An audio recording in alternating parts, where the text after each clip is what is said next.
آج بھارت کی پولیس نوجوانوں پہ لاٹھی ضرور چلاتی ہے، یہ تو یورپ میں بھی چلاتے ہیں. دنیا کے ہر ملک میں یہ ہوتا ہے کہ جب حکومت اپنے آپ کو خطرے میں محسوس کرتی ہے یا انہیں لگتا ہے کہ نوجوان یا عوام کوئی لائن کراس کر رہے ہیں تو وہ طاقت کا استعمال کرتے ہیں، لیکن ایک لمٹ تک کرتے ہیں. آنسو گیس چلا دیتے ہیں، دھکے دیتے ہیں، بعض اوقات لوگوں کو کچھ دیر کے لیے حراست میں لیا جاتا ہے، بعض اوقات لاٹھی چارج کیا جاتا ہے. لیکن یہاں کیا ہو رہا ہے پاکستان میں؟ سیدھی گولیاں مار دو، بندوں کو جبری طور پہ لاپتہ کر دو، سوشل میڈیا کو مکمل طور پہ بند کر دو، جو آواز نکالے اس کی آواز کو دبا دو. انڈیا میں ان نوجوانوں کے گھروں پہ چادر اور چار دیواری کا تقدس پامال نہیں کیا گیا. یہ جو نوجوان ہیں ان کے گھروں کو بھی پتہ ہے، انڈین پولیس کو، ان کی حکومت کو، وہ ان کے ناموں کو بھی جانتے ہیں. انڈیا میں یہ نہیں کہا گیا کہ تمام نوجوانوں کے نام جو ہیں وہ یونیورسٹی سے کٹوا دیے جائیں گے. پاکستان میں تو یہ کہا جاتا ہے نا. تو انڈیا میں جمہوریت پنپ رہی ہے ان احتجاجوں کے نتیجے میں، اور پاکستان کا میڈیا اس کو گلوریفائی کر رہا ہے. لیکن پاکستان میں جو احتجاج ہوتے ہیں، کشمیری بیٹھے ہیں کہتے ہیں شرپسند ہے، غدار ہے. بلوچ نکلتے ہیں انہیں کہتے ہیں جی غدار ہے، شرپسند ہے، دہشت گرد ہے. پٹھان نکلتے ہیں ان کو بھی یہی کہتے ہیں. آج کل مولانا فضل الرحمان صاحب جو ہیں وہ بھی آج کل غدار قرار دیے گئے ہیں. پی ٹی آئی بھی غدار ہے، ٹی ایل پی کے لوگ دہشت گرد تھے وہ بھی غدار ہیں، بلوچ غدار، سارے غدار ہیں پاکستان میں. لیکن انڈیا میں اس قسم کے سرٹیفکیٹس نہیں بانٹے گئے اور انڈیا کے میڈیا نے اس کو کسی اور طرح لیا. ہاں، جو گودی میڈیا ہے اس کی بہت بےزتی بھی ہوئی گراؤنڈ میں. یہ پاکستان میں بھی ہوگا. جن لوگوں نے ظلم کا ساتھ دیا، جو لوگ خود ظالم بنے، جن لوگوں نے مظلوموں کا مذاق اڑایا، وہ لوگ تماشا دیکھیں گے. جن لوگوں نے یہ کہا کہ لوگ کیوں نہیں نکلتے، لوگ ڈر گئے، بزدل ہیں، بھئی لوگوں نے نکل کے 8 فروری کو فیصلہ سنا دیا. اب ملٹری اسٹیبلشمنٹ نے اس فیصلے کی دھجیاں اڑائیں تو کیا کریں؟ لوگوں کے گھروں میں گھستے ہیں، چادر اور چار دیواری کا تقدس پامال کرتے ہیں، خواتین کو نہیں چھوڑتے، بچوں کو نہیں چھوڑتے، لوگوں کی عزت پہ بات آ جاتی ہے. تو اتنا ظلم جب ہوگا تو لوگوں کے لیے مشکل ہوتا ہے. لیکن اس کے باوجود جو لوگ نکلتے ہیں ان کے لیے آفرین ہے. اور ایسا نہیں ہے کہ یہ ہمیشہ ہوتا رہے گا. ایک دن لوگ نکل آئیں گے تنگ آ کر. یہ بنگلہ دیش میں بھی ہوا، باقی جگہوں پہ بھی ہوا. تو یہ آہستہ آہستہ جو جینزی کی ایک تحریک ہے وہ پاکستان کی طرف بڑھ رہی ہے. پاکستانی نوجوان تیار رہیں، انہیں یہ ذمہ داری ایک دن اٹھانی پڑے گی. تو کاکروچ جنتا پارٹی اس نے انڈیا میں مصیبت ڈالی ہوئی ہے. دیکھیں پاکستان کے جو کیڑے مکوڑے ہیں یہ کب کھڑے ہوتے ہیں اور کب مصیبت ڈالتے ہیں، کیونکہ ہم تو کیڑے مکوڑے ہیں نا. میں اپنے آپ کو کہہ رہا ہوں، ہم تو ملٹری اسٹیبلشمنٹ کی نظر میں بلڈی سویلینز اور کیڑے مکوڑے ہیں. ہماری ان کی نظر میں کوئی اوقات نہیں ہے. لیکن یاد رکھیے ایک دن ہم سب کو ان کی اوقات دکھائیں گے اور وہ وقت آئے گا. میرے الفاظ یاد رکھیے گا، میں رہوں یا نہ رہوں آپ ہی جیتیں گے، کیونکہ آپ ہیں پاکستان کے مالک اور آپ کا ہی قبضہ ہوگا پاکستان کے اوپر. آپ ہی کے فیصلے چلیں گے. سکہ رائج الوقت آپ کا ہوگا.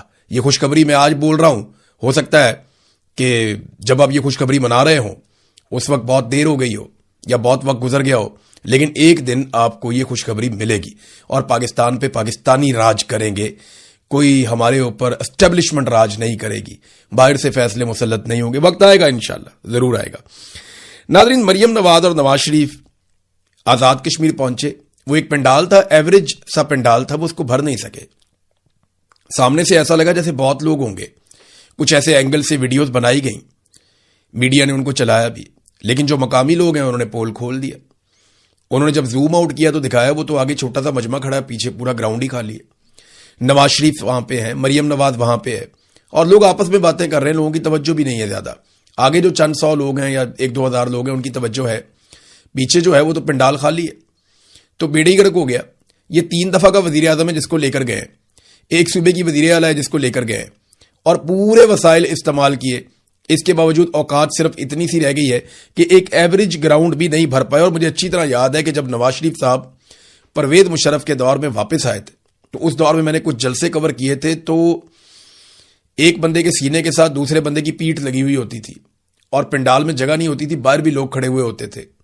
یہ حالات ہوتے تھے اس وقت، اتنی مقبولیت تھی.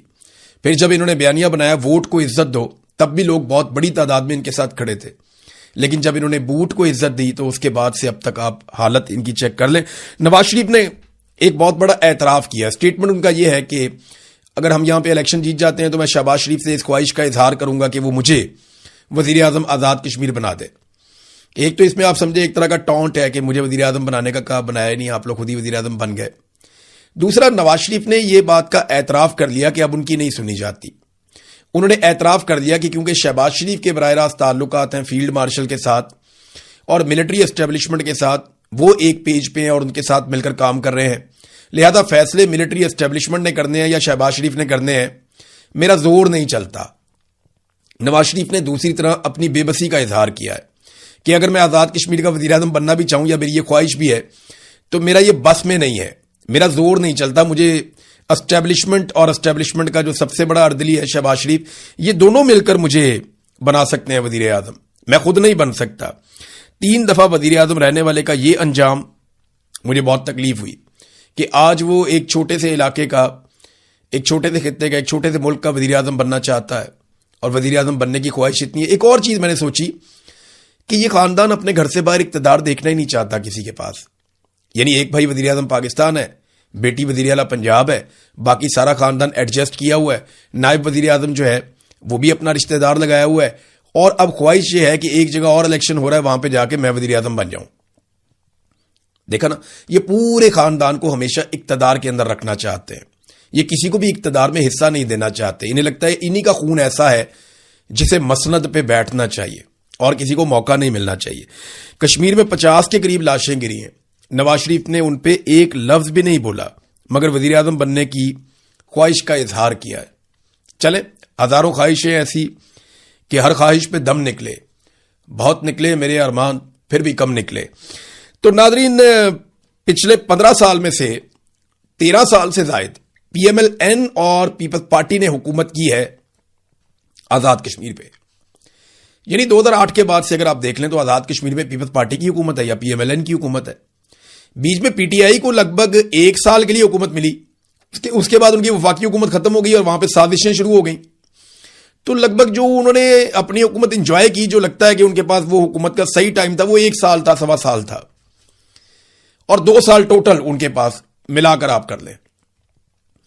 لیکن پیپلز پارٹی اور پی ایم ایل این ایسے تقریر کرتے ہیں وہاں پہ جیسے وہاں پہ کبھی ان کی حکومت آئی نہیں، جس طرح وہ مسائل گنواتے ہیں، جس طرح وہ بتاتے ہیں کہ یہ بھی نہیں بنا، وہ بھی نہیں بنا، یہ بھی نہیں کیا، وہ بھی نہیں کیا، وہ بھائی کس نے کرنا تھا؟ عمران خان کو تو 1 سال ملا کشمیر، باقی 13-14 سال تو آپ کے پاس رہا اور ہمیشہ سے ملٹری اسٹیبلشمنٹ کے پاس ہے۔ اگر کشمیر میں ایئرپورٹس نہیں ہیں، موٹر ویز نہیں ہیں، ساری سہولیات نہیں ہیں، جو 38 ان کی ڈیمانڈز ہیں ان میں زیادہ تر وہ ہیں جو ان کے انفراسٹرکچر کے بارے میں ہیں، ان کے لوگوں کے بارے میں، ان کی ڈیولپمنٹ اور ترقی کے بارے میں ہیں، اگر وہ سب کچھ انہیں نہیں ملا تو اس کے لیے رسپانسبل تو وہی جماعتیں ہیں نا جو وہاں پہ اقتدار میں رہی ہیں۔ یا آپ 1 سال والے عمران خان کے کھاتے میں ڈال دیں گے سارا کچھ، تو یہ ایسے تقریریں کر رہے ہیں جیسے اپوزیشن ہے۔ بلاول وہاں تقریر کرتا ہے، ایسا لگتا ہے کہ بلاول حکومت میں نہیں ہے، حالانکہ حکومت بلاول کی ہے۔ پچھلے جتنے عرصے میں یہ سارا کچھ ہوا، جو کھیل کھیلا گیا، وہ بلاول کی حکومت نے کھیلا ہے وہاں پہ آزاد کشمیر نے۔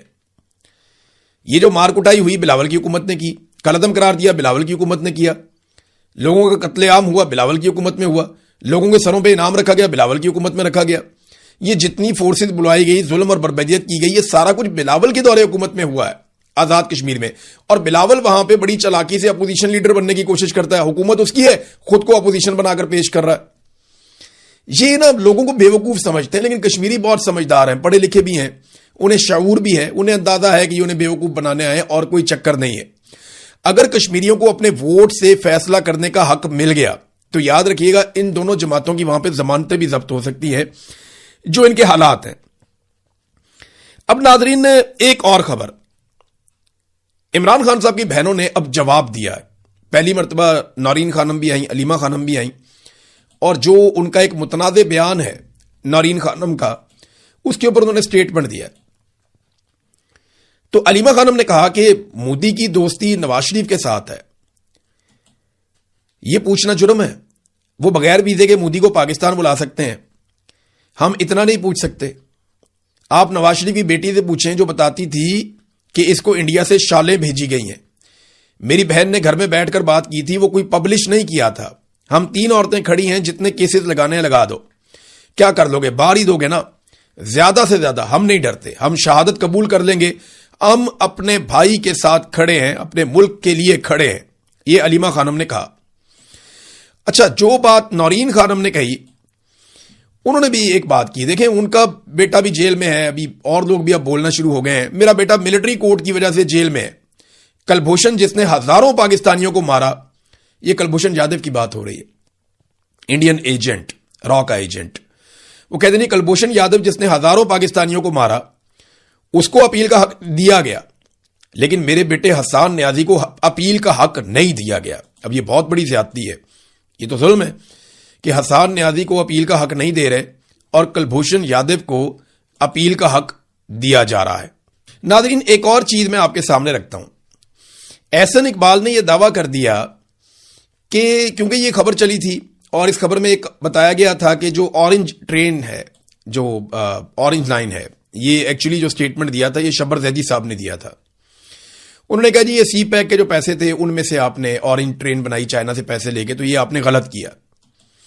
تو احسن اقبال صاحب نے کہا جی آپ کی اطلاع کے لیے عرض ہے، لاہور میں اورنج ٹرین وفاقی حکومت کے پیسوں سے نہیں بنی بلکہ وہ 100% پنجاب حکومت نے اپنے پیسوں سے اور بجٹ سے بنائی تھی. احسن اقبال کا جھوٹ پکڑا گیا اور یہ حقائق میں آپ کے سامنے رکھ دیتا ہوں. یہ وہ ڈاکومنٹ ہیں جو اورنج ٹرین سے ریلیٹڈ ہیں اور یہ وہ تمام خبریں ہیں جو سرکار نے خود چھپوائی ہیں.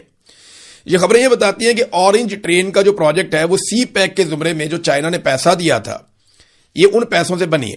یہ جو منصوبہ تھا یہ لگ بھگ 1.65 بلین ڈالرز کا تھا، یعنی 1.5 ارب ڈالر سے زیادہ کا منصوبہ تھا. ٹوٹل اس کی جو کاسٹ تھی، اس کا جو 48% پیسہ ہے وہ پاکستان کی وفاقی حکومت نے کنٹریبیوٹ کیا ہے. اور اس کے علاوہ جو چائنا کا ایک بینک ہے ایگزم بینک، اس نے سافٹ لون دیا ہے 52%. تو چائنا کا پیسہ بھی آ گیا اور وفاق کا پیسہ بھی آ گیا اور احسن اقبال صاحب کا جھوٹ بھی پکڑا گیا. یہ ایسے ٹلے منہ کے ساتھ جھوٹ بولتے ہیں، انہیں لگتا ہے کہ کسی کو سمجھ ہی نہیں آئے گی. یہ ریکارڈ سارا ہم آپ کے سامنے رکھ دیتے ہیں، آپ دیکھ لیجئے. یہ ریکارڈ یہ بتا رہا ہے کہ لگ بھگ آدھا پیسہ یہ چائنا سے لے کر آئے تھے اور یہ قرضہ ہے پاکستان کے اوپر، اور سی پیک کی مد میں یہ پیسے پاکستان میں آ رہے تھے. اور دوسرا آدھا پیسہ جو ہے وہ وفاق نے اور پنجاب نے ڈالا تھا. اب مجھے بتائیں کہ وفاق کا پیسہ بھی آ گیا جو احسن اقبال نے جھوٹ بولا، انہوں نے کہا جی 100% پیسہ پنجاب نے لگایا. نہیں، سی پیک کا بھی ہے، وفاق کا بھی ہے، اور باقاعدہ اس کے ریکارڈ کا یہ حصہ ہے. اور یہ ایک ایسا منصوبہ ہے جس کی قیمت پاکستانی اب بھی چکا رہے ہیں. یعنی یہ خسارے میں چلنے والا منصوبہ ہے، آپ اس کی قیمت چکاتے رہیں گے. پاکستان میں تعلیم کی ضرورت ہے، صحت کی ضرورت ہے، انسانوں کو اپ لفٹ کرنے کی ضرورت ہے اور بنیادی انفراسٹرکچر کی ضرورت ہے. وہاں پہ یہ عالی شان منصوبے بناتے ہیں جن میں بڑے بڑے کک بیکس ہوتے ہیں تاکہ پیسہ بڑے بڑے ٹھیکیداروں کی جیبوں میں جائے اور یہ ان منصوبوں کو دکھا کر لوگوں سے ووٹ مانگے کہ جناب یہ دیکھیں ہم نے اتنے بڑے بڑے مینار کھڑے کیے ہیں، ان کو دیکھو اور ہمیں ووٹ دو. حالانکہ لوگوں کے پاس کھانے کے لیے روٹی نہیں ہوگی اس وقت، کسانوں کا استحصال ہو گیا، ان کے لیے کوئی پالیسی نہیں دی، لیکن انہیں ووٹ چاہیے لوگوں کو بیوقوف بنا کر. ناظرین، کچھ تھوڑا سا خیبر پختونخوا کی گورنمنٹ کے بارے میں بات کر لیتے ہیں. سہیل آفریدی صاحب نے اسٹیبلشمنٹ کی تقریباً ساری باتیں ہی مانی ہیں، جس میں چیدہ کچھ چیزیں میں آپ کو بتا دیتا ہوں. نمبر 1، انہوں نے ایکشن ان سول ایڈ کا ایک قانون تھا جس کو کہا تھا فوری طور پہ ختم کریں گے، انہوں نے وہ ختم نہیں کیا، اسٹیبلشمنٹ کی بات مانی، اس کو کنٹینیو کیا. پھر فوجی آپریشن پہ انہوں نے کہا تھا جی ہم نہیں ہونے دیں گے. آج وہ خود کہتے ہیں کہ ہم کوارڈینیشن کے ساتھ فوجی آپریشنز کر رہے ہیں، اس کے وہ خلاف نہیں ہیں. عوام کا انخلاء انہوں نے کہا تھا ہم نہیں ہونے دیں گے. آج مختلف علاقوں کی عوام کے انخلاء کے اندر صوبائی حکومت خود مددگار ہے. پھر انہوں نے کہا تھا ڈرون حملے بالکل قابل قبول نہیں ہیں. اب ڈرون حملوں کے اوپر ایک بھی FIR نہیں ہوتی اور وزیر اعلیٰ اپنی بے بسی آپ کو بتا چکے ہیں. پھر بجٹ بھی انہوں نے کہا تھا ہم پاس نہیں ہونے دیں گے، انہوں نے بجٹ بھی اسٹیبلشمنٹ کے حکم کے مطابق پاس کروا دیا ہے. عمران خان کی آنکھ جب خراب ہوئی تو اس وقت جب بہت غصہ تھا لوگوں میں، تو اسٹیبلشمنٹ کی درخواست پہ سہیل آفریدی صاحب نے انڈور احتجاج کیا، جس میں وہ پورے خیبر پختونخوا کو اکٹھا کر سکتے تھے لیکن انہوں نے انڈور احتجاج کیا. اسٹریٹ موومنٹ میں جو عملی طور پہ کام ہوا